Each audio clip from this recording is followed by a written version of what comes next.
Selanjutnya kita akan bahas mengenai timeline atau alur pendaftaran KJP Plus tahap 2 tahun 2024.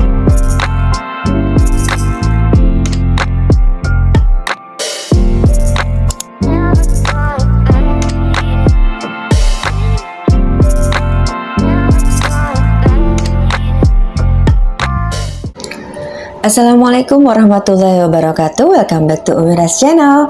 Teman-teman, apa kabar? Semoga senantiasa dalam keadaan sehat walafiat. Seperti biasa, saya mengucapkan terima kasih terlebih dahulu kepada teman-teman yang sudah selalu setia mensupport channel ini.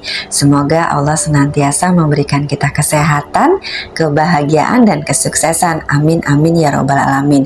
Nah, buat teman-teman yang belum support, langsung aja yuk klik tombol subscribe, like, komen, dan jangan lupa nyalakan lonceng notifikasinya agar teman-teman tidak terlewat update informasi dari channel ini. Terima kasih. Selanjutnya saya ingin menyapa ayah bunda nih yang selama ini sudah bertanya-tanya kapan nih KJP tahap 2 tahun 2024 dibuka. Nah, saatnya nih ayah bunda pantengin channel ini, jangan di skip videonya agar ayah bunda mendapatkan informasi yang detail dan akurat.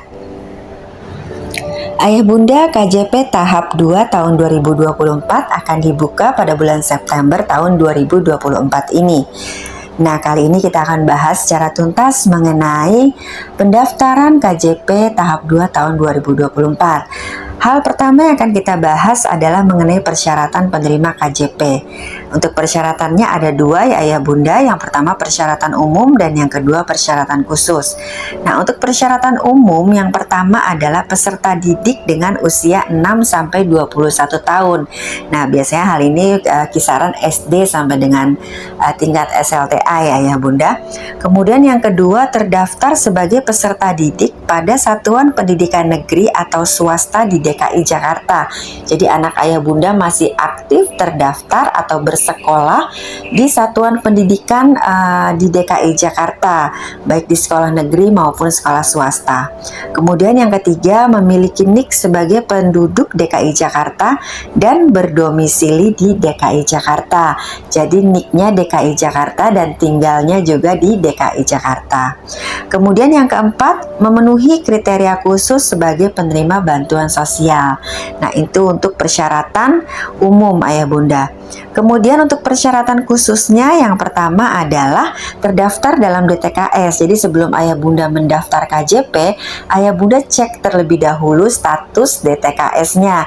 Kalau ayah bunda nama putra putrinya terdaftar dalam DTKS, maka ayah bunda bisa mendaftar KJP.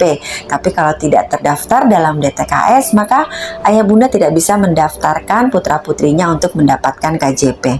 Kemudian persyaratan khusus yang kedua adalah anak panti sosial, anak penyandang disabilitas, dan anak dari penyandang disabilitas berdasarkan SK Kepala Dinas Sosial. Nah, itu untuk persyaratan penerima KJP-nya ya ayah bunda. Selanjutnya kita akan bahas mengenai berapa sih besaran bantuan KJP Plus. Nah, untuk sekolah negeri ya ayah bunda, kalau misalnya putra putrinya bersekolah di sekolah atau madrasah negeri, maka untuk jenjang SDMI atau SDLB biaya personal per bulannya adalah 250.000. Untuk SMP atau MTS atau SMPLB biaya personal per bulannya 300.000.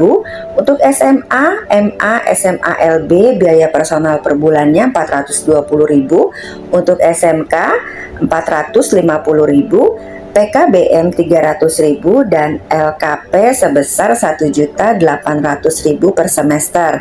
Itu untuk yang negeri. Nah, untuk sekolah atau madrasah swasta, selain dari biaya personal per bulan, maka akan mendapatkan SPP sekolah swasta per bulan, yaitu bantuan SPP ya ayah bunda. Jadi untuk tingkatan SD, MI, dan SDLB itu bantuannya adalah 130.000 per bulan. Untuk SMP, MTS, dan SMPLB besaran bantuannya 170.000. Untuk SMA, MA, dan SMA LB itu bantuannya sebesar 290.000 dan untuk SMK besaran bantuannya adalah 240.000. Nah, kemudian untuk sekolah madrasah, sekolah atau madrasah swasta peserta PPDB bersama untuk jenjang SMA klaster 1 itu mendapatkan biaya personal per bulan 420.000 dan SPP sekolah swasta per bulan 620.000. Untuk SMA klaster 2 biaya personal per bulannya 420.000 dan SPP sekolah swasta per bulannya 920.000. Untuk SMA klaster 3 biaya personal per bulannya 420.000 dan SPP sekolah swasta per bulannya 1.100.000. Dan untuk SMK klaster 1 biaya personal per bulannya adalah 450.000 dan SPP sekolah swasta per bulannya adalah 620.000. Untuk SMK klaster 2 biaya personal per bulannya 450.000 dan SPP sekolah swasta per bulannya 920.000. Dan yang terakhir SMK klaster 3 biaya personal per bulannya 450.000 dan SPP sekolah swasta per bulannya Rp1.100.000.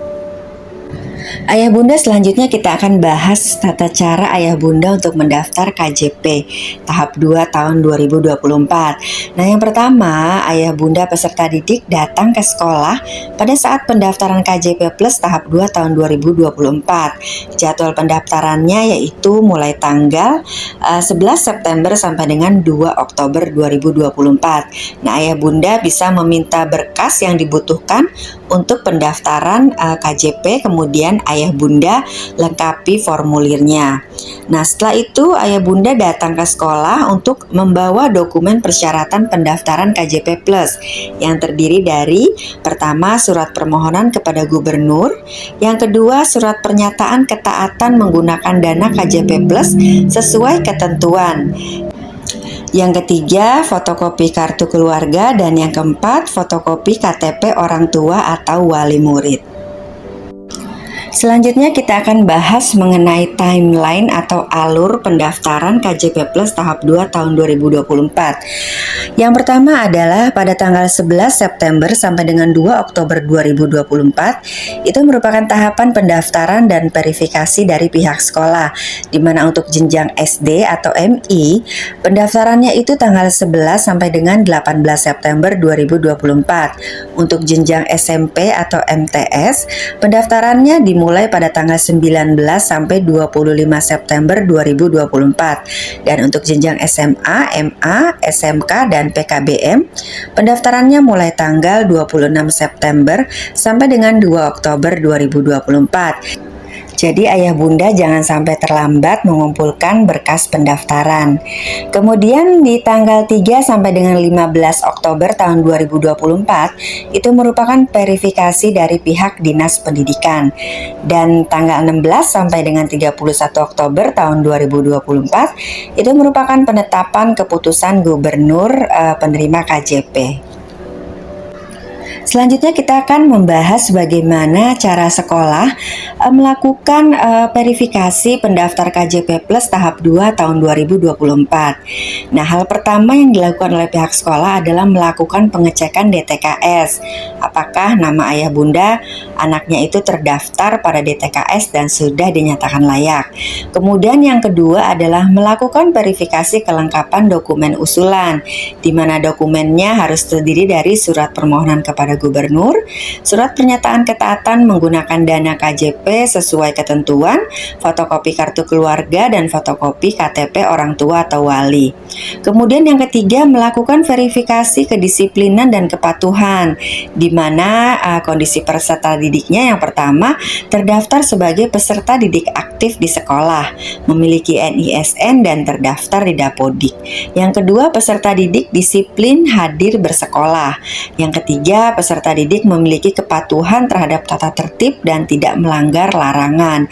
Jadi ayah bunda di tahap ketiga ini, jika sekolah menilai bahwa anak ayah bunda itu misalnya sering tidak masuk ke sekolah karena alfa atau tidak ada keterangan, atau mungkin sering tidak mematuhi tata tertib sekolah, maka sekolah bisa untuk tidak melanjutkan pendaftaran KJP anak ayah bunda di tahap ketiga ini.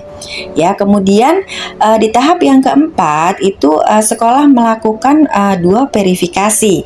Nah, verifikasi yang pertama yaitu kelayakan mengecek kartu keluarga, di mana sekolah harus memastikan bahwa sebagai warga DKI Jakarta dan anggota keluarga dalam satu kakak tidak ada yang berstatus sebagai ASN, dalam hal ini PNS ataupun P3K.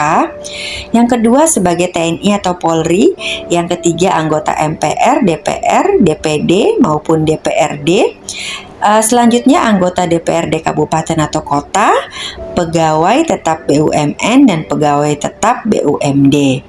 Kemudian verifikasi kelayakan yang kedua adalah pihak sekolah mengecek apakah orang tua atau wali memiliki yang dalam satu keluarga ya ayah bunda memiliki kendaraan roda 4 atau mobil. Jadi kalau misalnya dalam satu kartu keluarga ada anggota keluarga yang namanya terdaftar memiliki kendaraan roda 4 atau mobil, nah maka dinyatakan tidak layak untuk mendaftar KJP. Kemudian verifikasi kelayakan yang ketiga nih ayah bunda ada sampai 4 ternyata ya. Yang ketiga adalah pihak sekolah mengecek orang tua atau wali murid apakah ada anggota keluarga dalam satu keluarga memiliki aset berupa tanah atau bangunan dengan nilai NJOP di atas 1 miliar. Jadi kalau misalnya dalam satu keluarga, dalam satu kartu keluarga total hartanya adalah lebih dari 1 miliar, maka tidak dapat melakukan pendaftaran KJP. Kemudian yang keempat adalah verifikasi kelayakan cek rumah ya ayah bunda.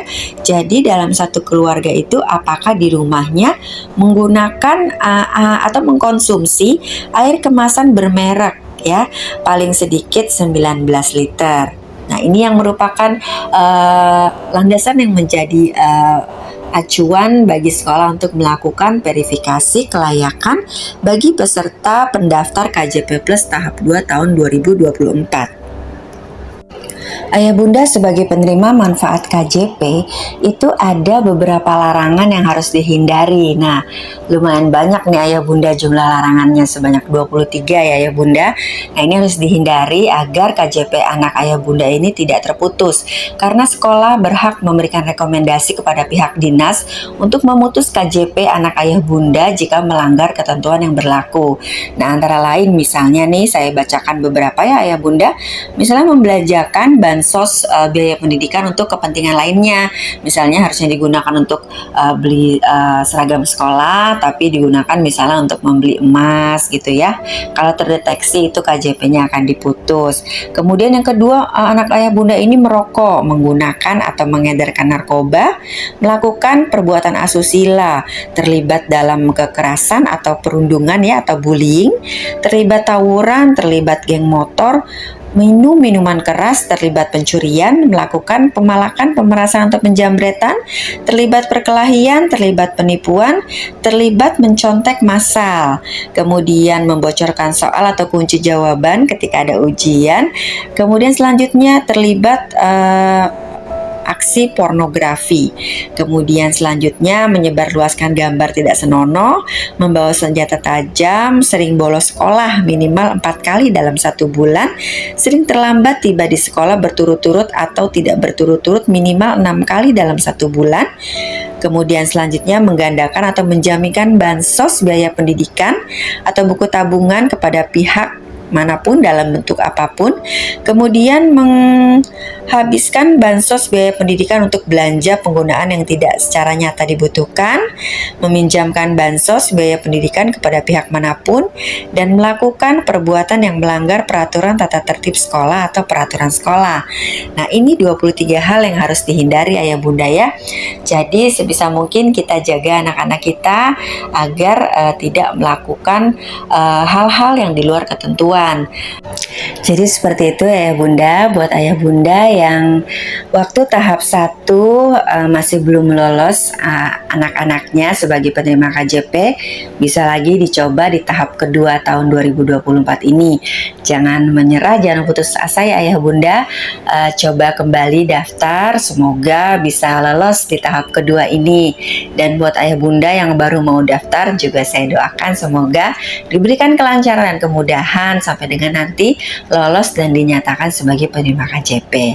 Baik ayah bunda, sekian video dari saya kali ini, semoga bermanfaat. Bagi ayah bunda yang mungkin masih punya pertanyaan atau mau share mengenai KJP, silahkan tuliskan di kolom komentar. Oke, terima kasih and see you on the next video. Wassalamualaikum warahmatullahi wabarakatuh.